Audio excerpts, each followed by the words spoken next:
नमस्कार दोस्तों, stock market studies में फिर से एक बार आपको बहुत-बहुत स्वागत है। तो आज यहाँ पे मैं डिस्कस करने वाला हूँ एक प्रॉपर्टीज़ इंडस्ट्रीज़ के बारे में मतलब एक रियलिटी इंडस्ट्रीज़ के बारे में। तो आप सभी जानते हैं रियलिटी इंडस्ट्रीज़ मतलब अ, जितने सारे मतलब रियलिटी के स काम करते हैं, रियलिटी इंडस्ट्रीज़ में काम करते हैं, उनमें से सबसे पॉपुलर कंपनी कौन है? आप सभी जानते हैं डीएलएफ। तो डीएलएफ के बाद जिस कंपनी का नाम आता है, वो है गोदरेज ग्रुप का कंपनी, तो गोदरेज प्रॉपर्टीज़। तो मैं आज इसी के बारे में डिस्कस करूंगा क्योंकि इस कंपनी ने एक बहुत बड़ा न्यूज यहाँ पे पब्लिश किया और इस न्यूज के चलते हुए कंपनीज में फ्यूचर में कुछ अच्छा खासा ग्रोथ देखने को मिलेगा। तो चलो मैं पूरा डिटेल्स यहाँ पे डिस्कस करने वाला हूँ। वीडियो को पूरा देखना और अभी तक आपने इस चैनल को सब्सक्राइब नहीं किया तो जरूर सब्सक्राइब कर लेना क्योंकि आपको daily basis stock market information update चाहिए तो इस चैनल के ऊपर बने रहिए। साथ ही साथ आप टेलीग्राम को भी ज्वाइन कर सकते हैं डेली बेसिस अपडेट पाने के लिए और डेली बेसिस इनकम करने के लिए। तो चलो देख लेते हैं आज के स्टॉक के बारे में। तो सबसे पहले मैं न्यूज के ऊपर आ चुका हूँ और डेव डिस्कॉर्ड्स इस वेबसाइट ने इस न्यूज को पब्लिश किया। तो पूरा क्रेडिट इस वेबसाइट को जाएगा। तो यहाँ पे क्या बताया जा रहा है आप देख सकते हैं। Godrej properties buys 12 acres land in Pune to build यहाँ पे देखिए हाउसिंग प्रोजेक्ट। तो मतलब कंपनी को मतलब कंपनी क्या किया खरीदारी किए कितने 12 एकर्स लैंड खरीदारी किए कि किस लिए बिल्डिंग हाउस प्रोजेक्ट के लिए और वो भी कहाँ पे पुणे में। तो पुणे में एक बहुत बड़ा प्रोजेक्ट कंपनी करने वाले हैं और इसलिए लैंड बहुत बड़ा लैंड उन्होंने खरीदारी कर भी लिया है। तो यहाँ पे देखिए आइज रुपीज 2000 करोड़ रेवेन्यूज। इसका मतलब क्या है कंपनी एक टारगेट पहले ही कर चुके हैं कि पुणे में जिस जगह पे कंपनी यहाँ पे 12 एकर्स का टोटल लैंड खरीदारी करने वाले हैं तो मतलब खरीदारी कर चुके हैं। तो उस जगह पे जो बिल्डिंग बनेगा वहाँ पे कंपनी टारगेट है 2000 करोड़ का रेवेन्यू जनरेट करेगा। तो देखिए 2000 करोड़ का रेवेन्यू जनरेट होगा कि नहीं होगा वो तो बाद में ही पता चलेगा क्योंकि अभी तक मतलब प्रोजेक्ट स्टार्ट नहीं हुआ। तो मेरे हिसाब से इस तरीके से बातचीत तो कंपनी कर चुके हैं, कितना सक्सेसफुली करेगा वो देखना बाकी है।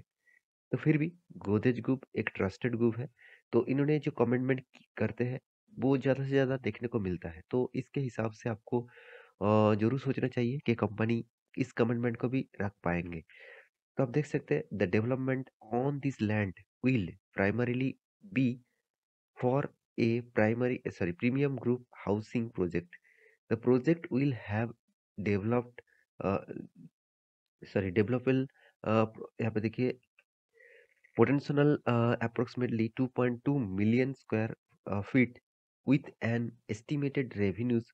यहाँ पे देखिए कंपनी जो एस्टिमेटेड अप्रोक्सीमेटली कंपनी जो एस्टिमेटेड रेवेन्यूज किया है 2000 करोड़ का। इट्स एडेड यहाँ पे देखिए मोहित जो मल्होत्रा है इसका एमडी सीईओ उन्होंने खुद यहाँ पे बताया है। तो उनका मैनेजमेंट टीम ने खुद यहाँ पे बताया है कि कंपनी एक बहुत बड़ा प्रोजेक्ट के कारण इस प्रोजेक्ट के कारण कंपनी 2000 करोड़ का रेवेन्यू जनरेट करेगा। देखिए कंपनी 2000 करोड़ का अगर एक साइड में ही रेवेन्यू जनरेट करते हैं तो एक अच्छी बात होगा कोई भी कंपनी के लिए कंपनी के ग्रोथ के लिए। आप देखेंगे यहाँ पे देखिए कंपनी ने जो डिसीजन लिया वो डिसीजन क्या सही है क्या गलत है वो तो आपको बाद में ही पता चलेगा। आप यहाँ पे देख सकते हैं रियलिटी इंडस्ट्री से बिलोंग करते हुए from Gujarat properties on Thursday के दिन सेड हैज एक्वायर्ड 12 एकड़ land in Pune development of house project that has an estimated sales revenues project about 2000 crore. तो वही बातचीत यहाँ पे चल रहा है कि कंपनी ने प्रोजेक्ट लिया और प्रोजेक्ट के बेसिस से कंपनी टारगेट रखा 2000 करोड़ का रेवेन्यू जनरेट करेगा। तो देखिए मैं इस तरीके से न्यूज को उतना पॉजिटिवली नहीं लेता हूँ। आप कहेंगे सर क्यों?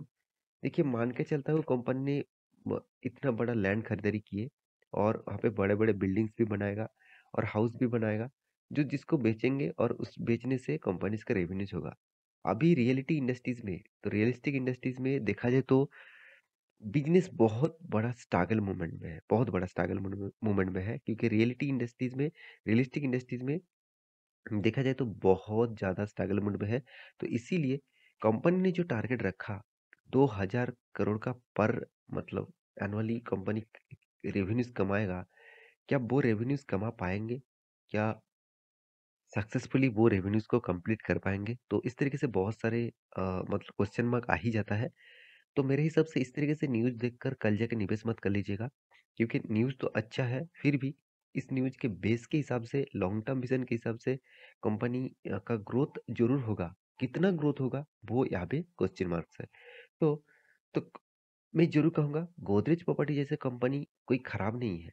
बेस्ट कंपनी है और गोदरेज ग्रुप का कंपनी है, आप सभी जानते हैं आदि गोदरेज इसका मतलब इस कंपनी का फाउंडर है।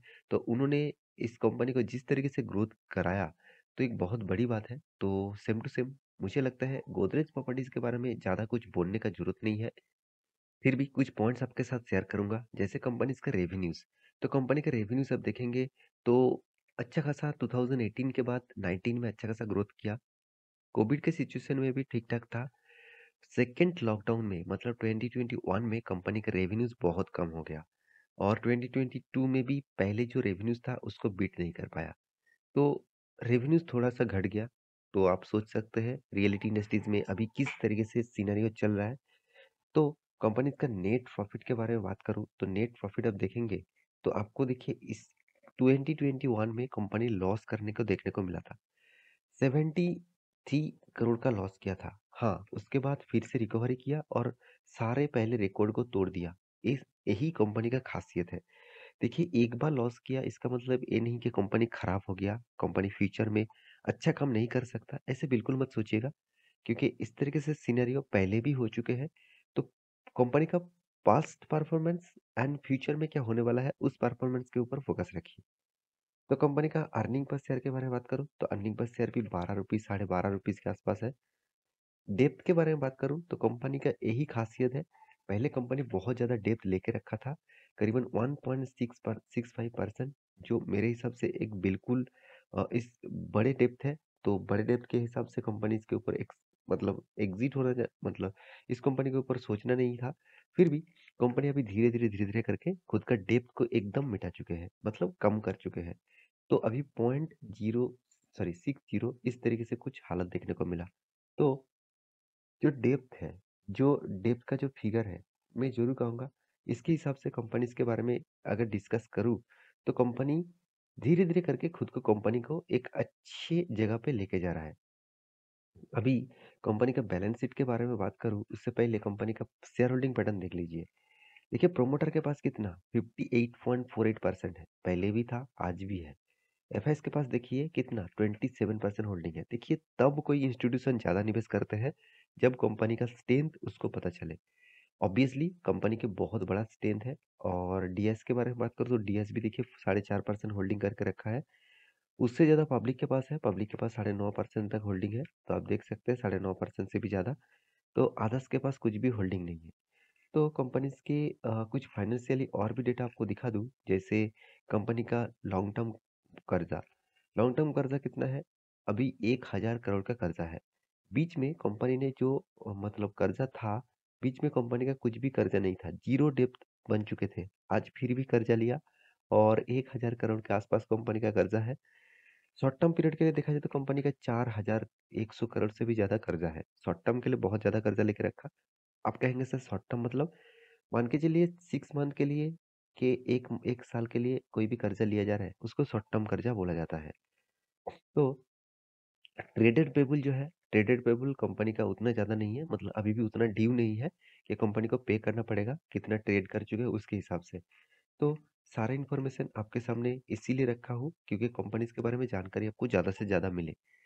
तो कंपनीज के चार्ट पैटर्न के बारे में बात करूँ, मैं कुछ दिनों पहले आपको एक ट्रेन लाइन ड्रॉ करके दिया। ये जो ट्रेन लाइन है करीबन करीबन 1240 रुपीज़ के आसपास, क्योंकि ये जो लेवल है यहाँ पे एक बार सपोर्ट लिया, यहाँ पे भी सपोर्ट लिया, और यहाँ पे 20 डेज ईएमए के आसपास चल रहा है। तो मेरे हिसाब से अगर वो लेवल को तोड़ता है तो फिर से एक नया फॉल देखने को मिलेगा। और ये जो वॉल्यूम यहाँ पे क्रिएट हो रहा है, मेरे हिसाब से यहाँ पे वॉल्यूम वीक होता जा रहा है, मतलब सेलर सेलर ज़्यादा से ज़्यादा एक्टिव होता जा रहा है बायर के तुलना से। तो मेरे हिसाब से एक बार गिरावट देखने को मिल सकता है। और नेक्स्ट जो लेवल रहेगा 970 15 के आसपास, अगर वो लेवल तोड़ता है तो नेक्स्ट जो लेवल रहेगा 500 के आसपास।